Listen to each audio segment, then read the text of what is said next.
What's up, everybody? It's JG from the TLP, back in full effect. It's Tuesday, July 4th. Just want to wish everybody a happy 4th of July. And today, we're here for, you know what? The Monday Night Raw review. I didn't want to react right off the bat last night. I want to give it some time to kick in. So that's why we're here today. Before we get there, though, let's go ahead and while you're watching this video, give it a like, subscribe, click the little bell for the notifications. Follow us on Twitter at ClickPod. Follow me on Twitter at JG from TOP, aka the Legend 958. Listen to us on iTunes, Podomatic, BeanPod, man, everywhere, guys. If it exists, we're definitely there. So, without further ado, why don't we go ahead and just go ahead and get into the show. So overall, as I was saying before, I didn't want to go off raw emotions. I didn't want to do the review right after. I wanted to give it some time, let it kick in, and see how I really felt about it today. First off, I want to say it wasn't a horrible show. It wasn't a great show. It was very cut and dry. They did what they're supposed to do. Just get us the pay-per-view. We're 6 days away from, well, now we're 5 days away from Great Balls of Fire. Super excited about that. Joe and Lesnar. Also, I'm really excited about Roman and Braun. But we definitely see more of the card set up today and a lot of matches finalized. So going forward, we really know what's going on. So let's go ahead and get into the review.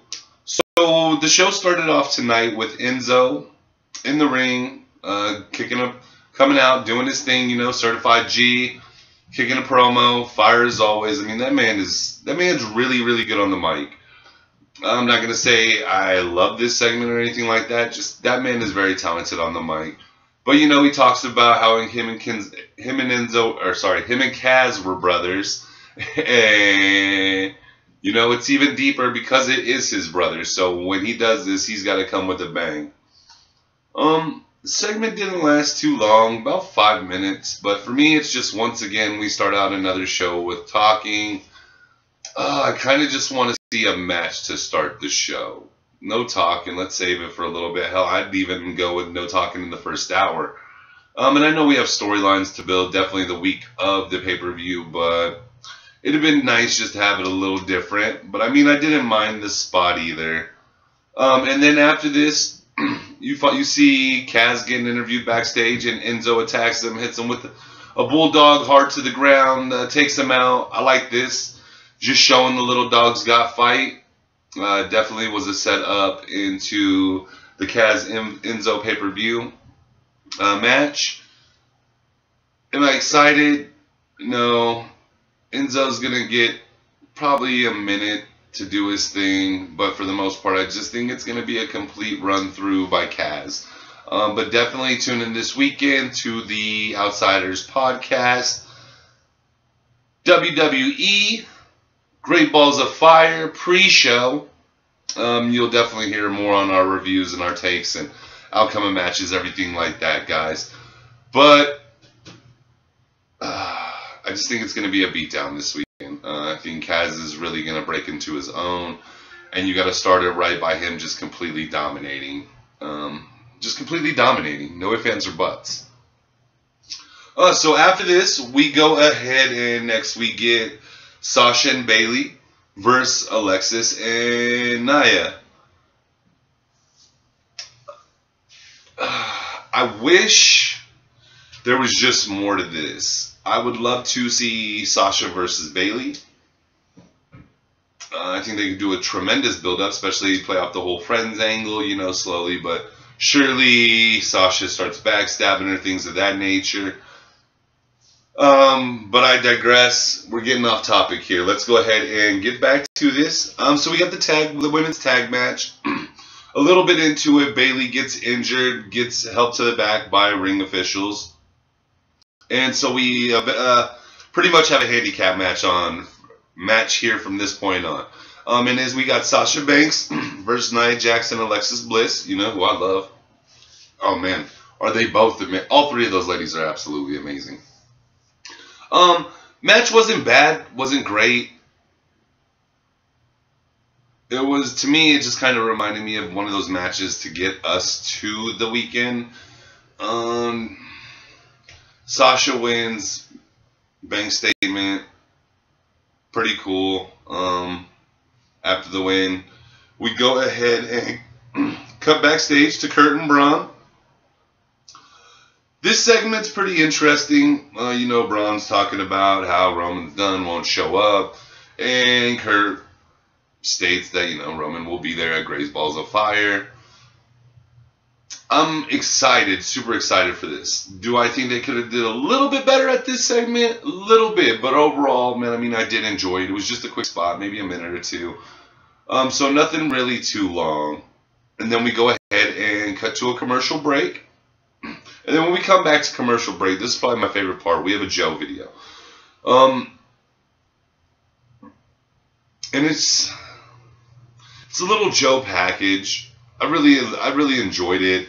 I'm just gonna go ahead and talk about it now. Later they do an interview with Joe and Brock. I really enjoyed this whole segment.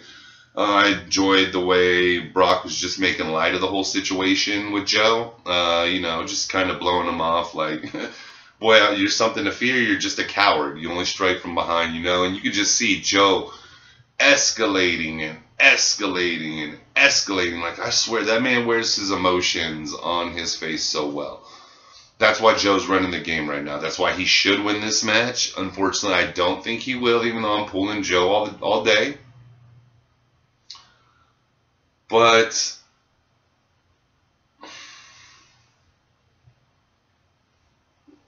for me, this was good.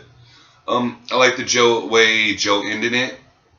I like the way it ended with Lesnar just talking mad junk. Not so much talking it though, just blowing Joe off. Like, you're not really competition, you're a coward. That's what I see you as. And that's really a good part for me. And I like the way Joe got up out of his seat, went to go find Lesnar. When he finally finds Lesnar, everybody's holding him back. Once again, man, just building it up. At that moment, I mean, I was ready to see these two beasts battle. We have to wait longer, but I'm excited. Like, there is just something about me. This morning when I woke up, the first thing I'm thinking is Joe versus Lesnar. Like, oh my God, this is days away.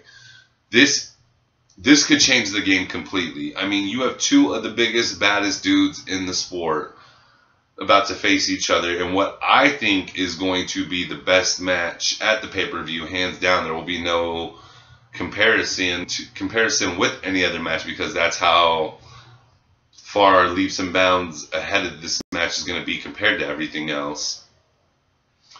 And by last night's segment, they didn't take me away from it at all. I am still super excited to see it. Who doesn't want to see Joe and Lesnar? I mean, honestly, out there, if you don't want to see it, go ahead and let me know in the comments. Let me know what you'd like to see in place of that match. For me, it's definitely Joe and Lesnar. I think they could do amazing work together. They're both big. Lesnar works better with bigger guys. Joe's very agile, man. Joe can do anything a little or a big guy can do. I think Joe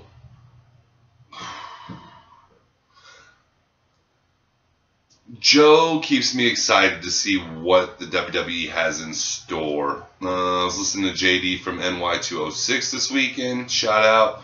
Love the podcast, brother. Keep doing amazing work. And he's talking about Lesnar pushing to keep this going with Samoa Joe, because he sees how big this could be, how much money this can make. And for me, I fully agree in every way. I think this... Do I think this could be as big as Stone Cold and The Rock? It could, but I don't think it's likely to be. But can I think it'd be the? Do I think it could be on that next tier just below? Absolutely. And I mean, it's just all about the work they put in together and what WWE, how long WWE allows them to continue this. Personally, I think this would be a great match going into next year's WrestleMania. So right now, you'd be looking at AJ Styles and Shinsuke to main event it. Co-main event being Roman and Cena.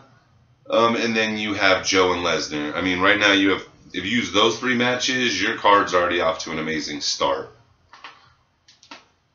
And man, we haven't even put Braun in anything. Oh, well, yeah, we haven't even put Braun in anything yet. So, what do you do with Braun for Mania? But we'll get back to that later. Of course, storylines will play out, everything like that, so we'll get a better understanding. But at this point, I like those first 3 matches I just named for Mania. I mean, you could, honestly, if you just had those on one pay-per-view, that pay-per-view would probably be one of your best sellers. So back to the Raw review. I know we always get sidetracked in this, guys, but hey, it's enjoyable. We like to talk about the other things as well. But next we have Cedric Alexander versus Namdar. And then Namdar comes out to the ring, makes an announcement. Guess who's with me? And lo and behold, you know who it is, Alicia Fox.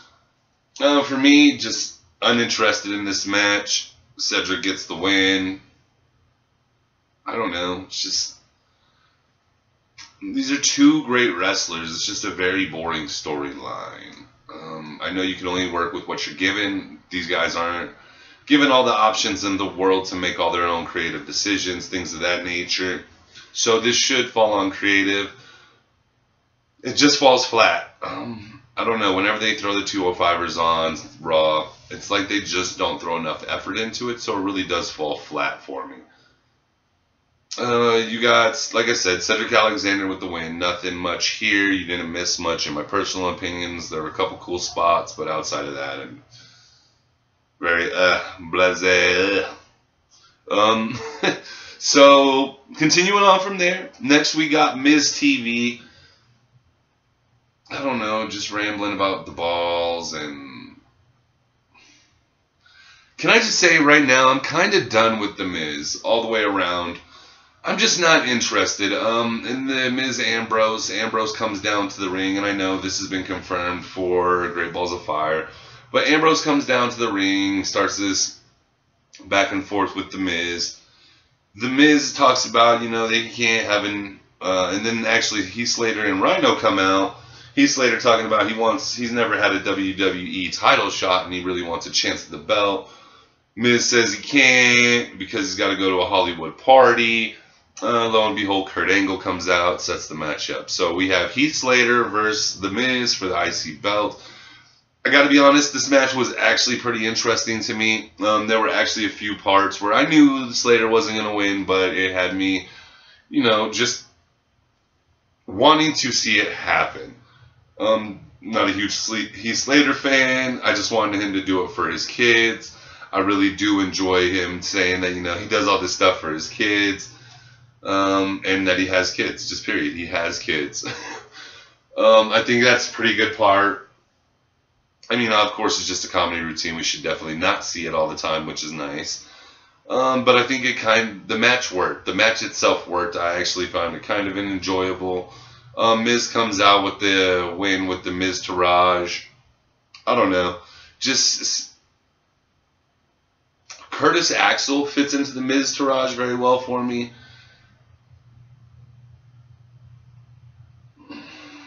Bo Dallas does not. He just doesn't have that genuine feel. It's kind of like Samoa Joe when he was with the Main Event Mafia.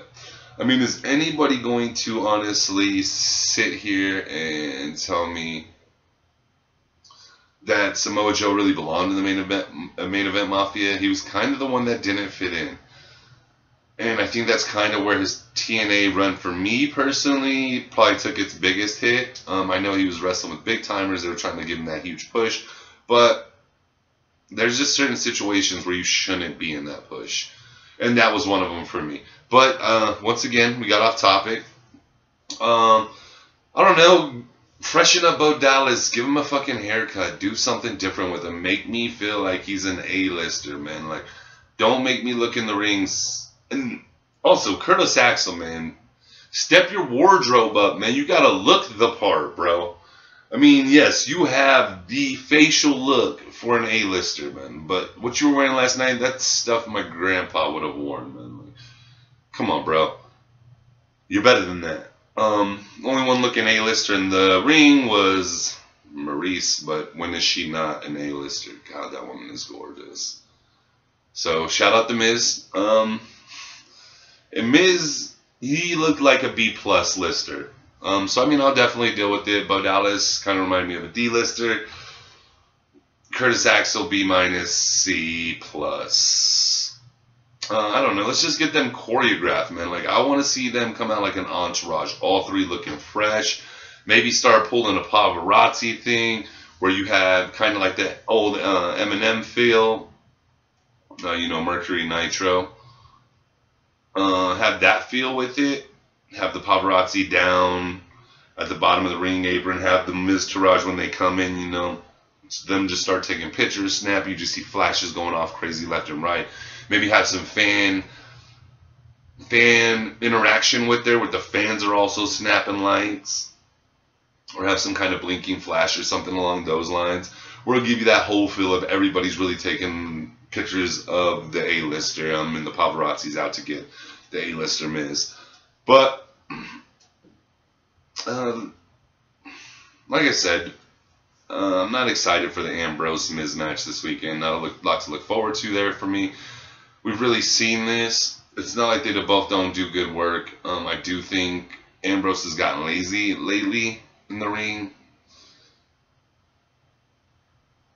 I don't know. Let's just see what they do. I'm going to try to think positive on this one and let them give me the results they want to see. Who knows, man? They can shock the hell out of me.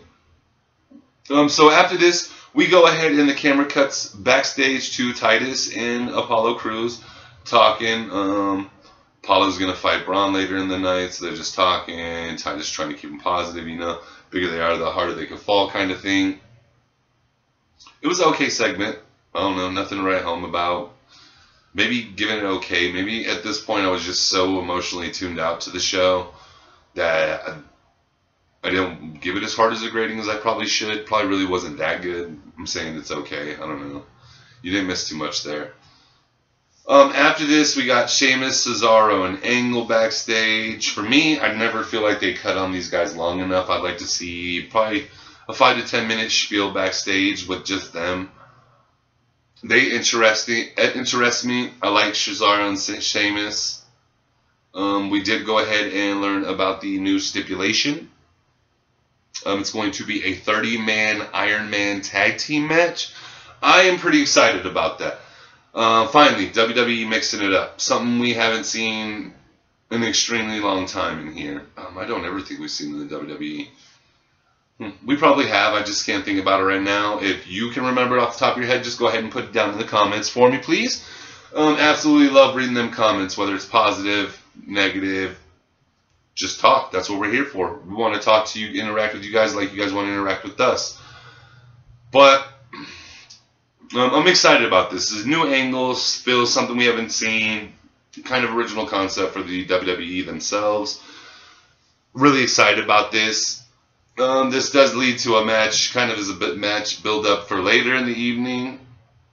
But then after this, we go ahead and it's Seth Rollins versus Cody Hawkins.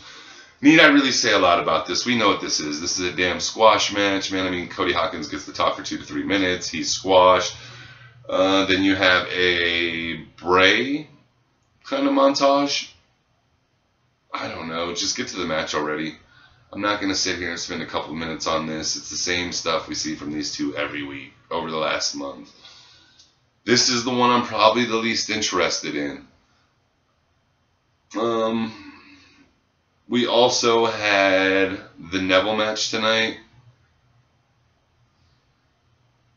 I don't know, guys. I really do not even want to go that far into the Neville Hassan. I mean, it was good. I enjoyed it. I really enjoyed it. It's going to be Neville and Tozawa to start off the kickoff show. I am excited about that. That's definitely better than getting like Goldust versus R-Truth or anything of those lines. You know how I feel about Neville. I think he's the best heel in the game. I think the only thing he doesn't have going for him is his height. If he was taller, he would literally be the WWE champ, and the show would be phenomenal. I love the way he presents himself. He always stays in character, even on Twitter. Good morning, my peasants. Probably one of my favorite tweets to read every morning. So I'm excited about it. I just don't think they ever do it justice. So I'm hoping with the kickoff show they'll get the extra time and truly be able to pull off, truly just completely be able to show the abilities and talents they truly possess. they're phenomenal when they're doing their thing. The problem is they just never have enough time. It's usually a 3 to 5 minute match. Sometimes I've seen them as short as a minute to 2. Give them 10 to 15. I want to see this. I want to see the high spots. I want to see everything. Like, this could truly set the night off with a bang. It's all about what do you allow them to do, WWE. This is the pulse, man. This is the thing I was saying, man. You need these little dudes to start off your show. Kick it with a bang. Boom! Let's go. You know how we do.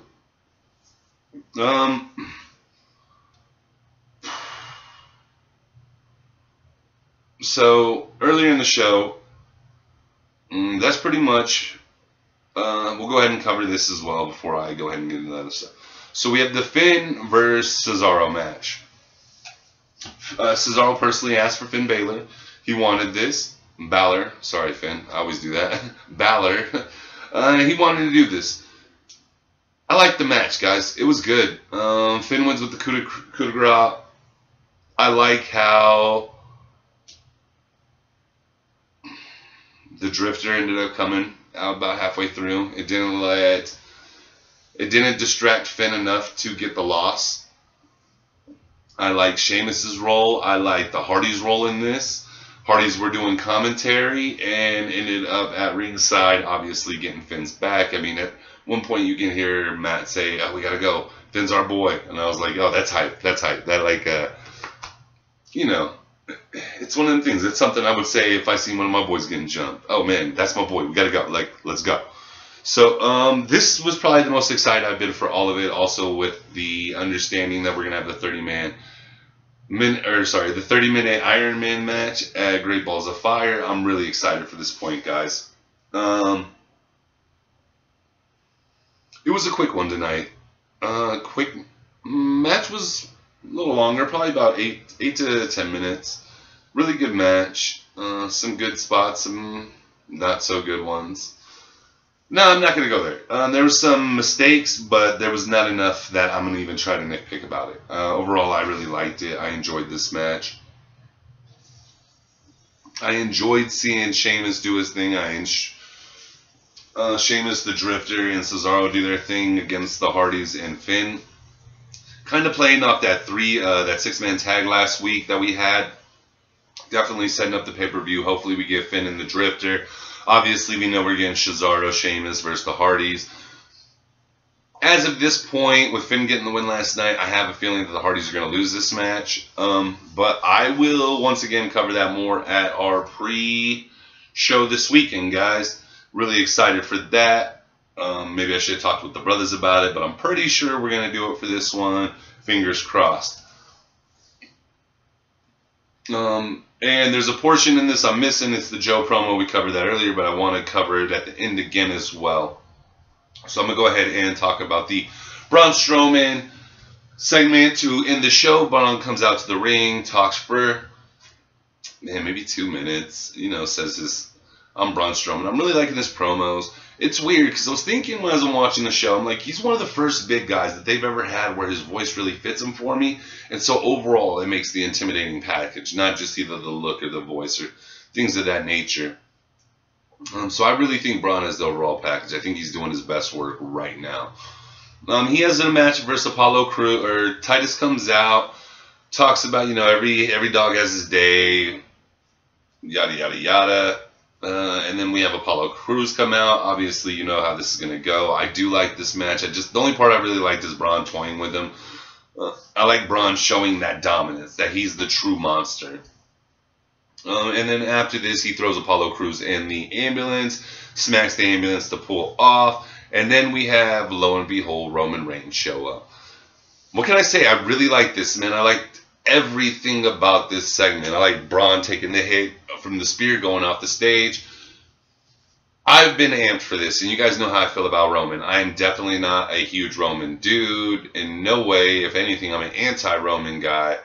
But I like the work he's been doing since Mania, and I really like the work he does with Braun. I like the work he did with Joe. I want to see more of him and Joe working together. I think they've really put him in. I think his booking has been a lot more improved. If they can continue this booking, then hopefully we'll get some positive reactions towards him. Definitely just for him. I could care less how you guys react to him, but for him, you know, and for the show, so we can get that viewership back up. But at the same time, you know, I'm always going to want to see Roman as that heel. But they definitely let us wait until the pay-per-view one and see more. Now, back to the Joe promo. Once again, the Joe Lesnar promo was fantastic, man. It's Joe and Lesnar in separate rooms.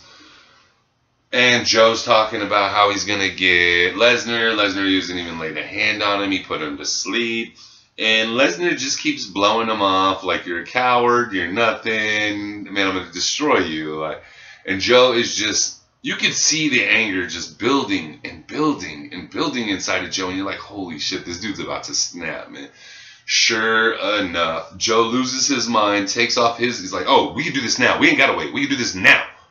And just like I'm doing right now, except he takes off the mic, puts it down, just starts hauling, looking for Lesnar. When he eventually finds Lesnar, it's in this back room where you can tell he's in there recording.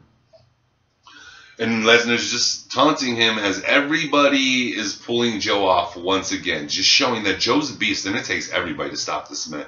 So Lesnar should truly be worried. And once again, it's them just making an amazing segment for this amazing match we're going to see. These dudes are... God, this could win WWE Match of the Year.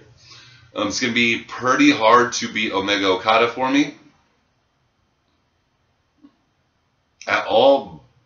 But if two big men can do it, I definitely think this is the one. I'm excited for it, man. Let's get to Sunday. Let's get to Great Balls. I'm not saying that I think Raw's booking has been the best, but I think it's improved week by week over the last month. I think they're making steps towards the correct changes they need to go towards. It's just, do they start breaking up storylines super quick to rush other ones? That's the stuff I don't want to see. Let this develop. Let us enjoy this. Let's continue on with the Braun and Roman. Let's continue on with the Samoa Joe and Lesnar. Let's get rid of the Miz and Ambrose and let's push them in opposite directions. Let me see something crazy here. Might I say maybe a little Finn in the Miz? Finn the IC champ? I could definitely see that, guys. Wow. Actually, now that I'm really thinking about it, I'd really enjoy that, man. I think Finn would be a phenomenal IC champ. He's got that feel, too, man. Like, when he came out wearing the belt and he just throws the arms up and the fans are going, wouldn't you get that feel, man? Like, he would be bringing back the greatness of the IC championship. You know, just rambling off some things in the head, guys. But, guys, we are finally here at the end of the show. Man, this is the last time we'll see you guys up until this weekend. Please do expect the Undertaker review to come out later tonight, this evening. If you're in my area, probably about the 9 o'clock Mountain Eastern time. If you're not in my time zone, figure it out based on yours. But once again, I want to thank you guys for tuning into the TLP Monday Night Raw review show. From our family to yours, happy 4th of July. We love you guys. Please, thank you for blessing us. And we out.